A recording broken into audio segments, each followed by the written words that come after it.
최근 일본이 한국에게 먼저 손을 내미는 충격적인 뉴스가 나왔습니다.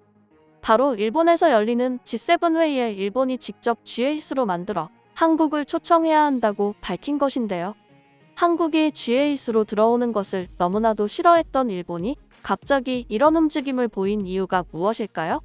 미국에서 주요 7개국인 G7에 한국을 새로 포함해 G8의 체제를 구축해야 한다는 주장이 나왔습니다. 세계적인 싱크탱크인 미국 헤리티지 재단에서 한국의 글로벌 위상을 높이 평가하고 한미 동맹의 중요성을 강조하며 내놓은 의견입니다. 그런데 한동안 G8이었던 때가 있었죠.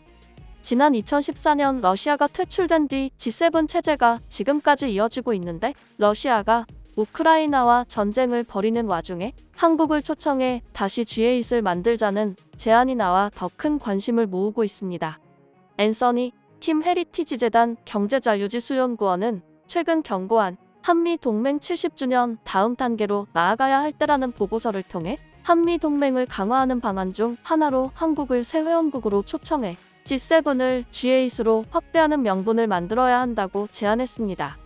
킴 연구원은 오늘날 법칙 개방, 인권 존중 등의 가치를 지니는 자유시장과 민주주의가 러시아, 중국과 대결하고 있다며 지수 배분에 더 큰 효과와 통합이 그 어느 때보다 절실한 지금 세계 최고의 자유시장 민주주의 국가 중 하나인 한국이 G7에 자리 잡을 자격이 있다고 설명했습니다. 현재의 G7 멤버는 미국, 일본, 영국, 프랑스, 독일, 이탈리아, 그리고 캐나다입니다. 이들 국가의 재무장관과 중앙은행 총재가 연속으로 1년에 두세 차례 G7 회의를 하고 1년에 한 번씩 각국 대통령 및 총리가 참가하는 G7 정상회담도 개최하고 있습니다.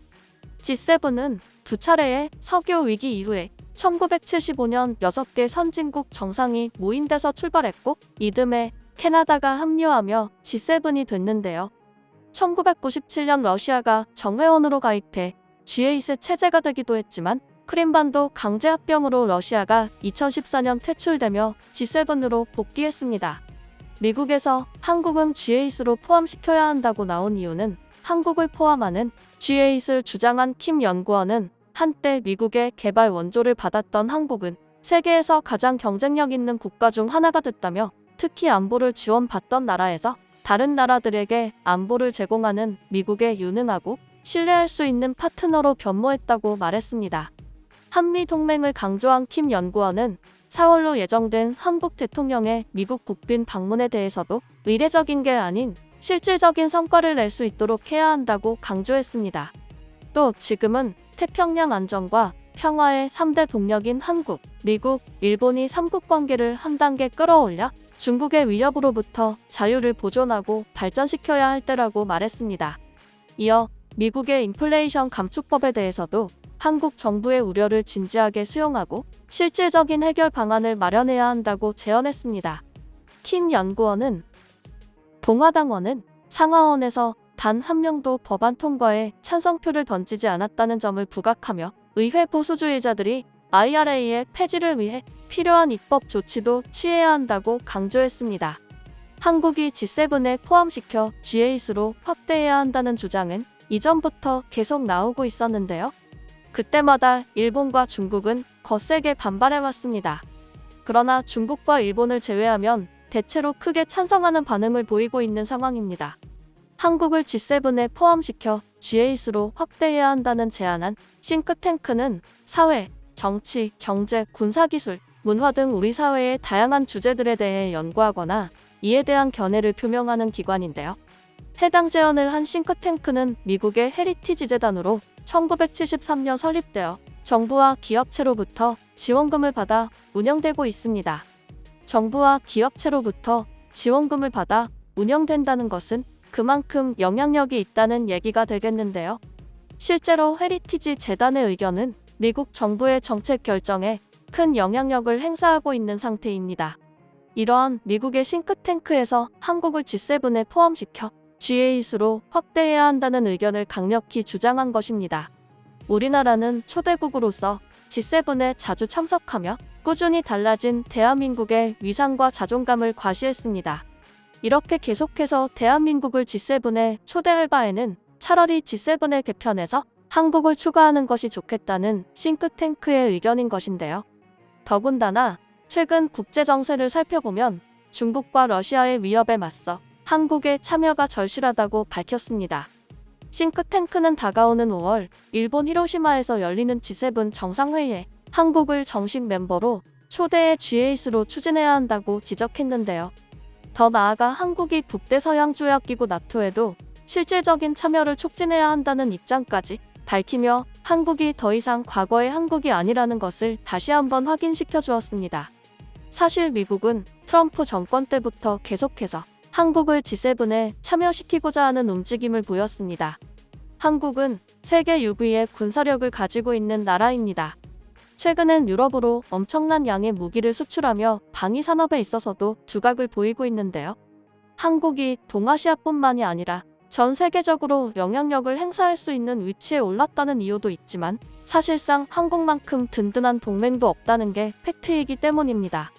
이렇게 든든한 한국 때문에 한미일 동맹을 강화하는 것만으로 중국과 러시아를 압박할 수 있는 것인데요.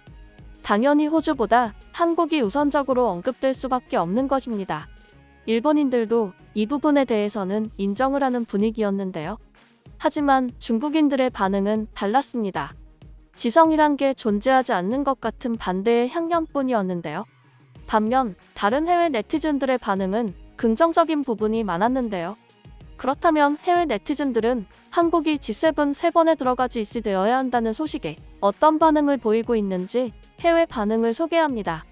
내가 충격이었던 것은 한국이 7년 전만 하더라도 세상에서 제일 가난한 나라였다는 것이다. 한국이 가난한 적이 있는지 몰랐는데 말이다. 미국의 진정한 동아시아 파트너는 일본이 아니라 한국이다. 일본은 미국의 뒤통수를 친 적이 있기 때문에 미국은 일본을 이용할 뿐 진정한 파트너라고 생각하지 않을 거야. 세상이 변했기 때문에 이제 일본 대신 한국이 그 자리를 차지할 때가 온 것이라 생각한다. 지금 아시아에서 문화를 이끌고 있는 것은 누가 뭐래도 한국이다. 한국이 G8으로 들어가는 것은 너무나도 당연한 일이다. 한국이 G8에 들어가는 것을 반대하는 곳은 정상적인 나라가 아닐 겁니다. 이런 반응들이 있었습니다. 그런데 충격적인 일이 일어났습니다. 한국이 G7에 들어오는 걸 극구 반대하는 모습을 보였던 일본의 기시다 후미오 일본 총리가 윤석열 대통령을 5월 19일부터 21일까지 히로시마에서 열리는 주요 7개국 정상회의에 초청했기 때문입니다.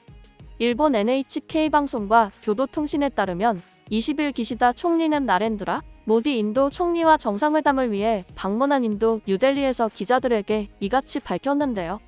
기시다 총리는 윤 대통령을 G7 정상회의에 윤 대통령을 초청한다면서 한국 외에 인도, 브라질, 호주, 베트남, 인도네시아, 코모로, 쿡 제도 등 8개국 정상을 초청한다고 발표했습니다. 올해 G7 의장국인 일본은 초청국을 정할 수 있는 가운데 한일 정상회담 직후 이런 움직임을 보이면서 미일 정상회담으로 확장돼 한미일 공조 강화 가능성까지도 나타나고 있는 상황입니다. 갑작스러운 일본의 이런 변화는 무엇 때문일까요? 지난주 한일 정상회담에서 안보 경제 분야 회복을 약속한 데다 오는 4월 미국 국빈 방문도 앞두고 있기 때문입니다. 거기다 일본은 지금 심각한 안보 위협을 받고 있기 때문에 한국과의 동맹을 강화하는 것이 필수적이라는 입장입니다.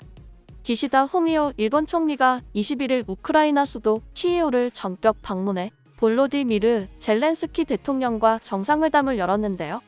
뿐만 아니라 기시다 총리는 우크라이나에 5억 달러를 추가 지원하겠다고 약속했습니다. 기시다 총리의 키이우 방문을 계기로 서방과 중국, 러시아의 대립 구도는 더욱 분명해지고 있는데요. 이를 틈타 충격적인 소식이 전해져 일본 국민들이 불안과 긴장에 휩싸였습니다. 러시아가 일본과 인접한 쿠릴 열도에 미사일을 배치했다고 밝혔기 때문이죠. 스푸트니크 통신 등에 따르면 세르게이 쇼이구 러시아 국방장관은 현지 시간 22일 국방부 회의에서 바스티온 해안 방어 미사일 시스템 4단을 쿠릴 열도의 파라무시르 섬에 배치했다고 말했습니다. 쇼이구 장관은 이를 통해 쿠릴 열도 주변에서 러시아 안보를 강화할 수 있을 것이라고 말했습니다. 쿠릴 열도는 러시아가 일본과 영유권 분쟁을 빚고 있는 지역입니다. 쇼이구 장관은 극동지역을 관할하는 동부군관구가 지난 1년간 수호이-57 전투기와 대공 미사일 시스템을 비롯해 400개의 현대적 군사 장비를 확충했다면서 동부군관구의 군사력이 크게 증강됐다고 밝혔습니다. 이에 일본은 즉각 한국을 G7 회의에 초청하겠다고 밝힌 것이죠.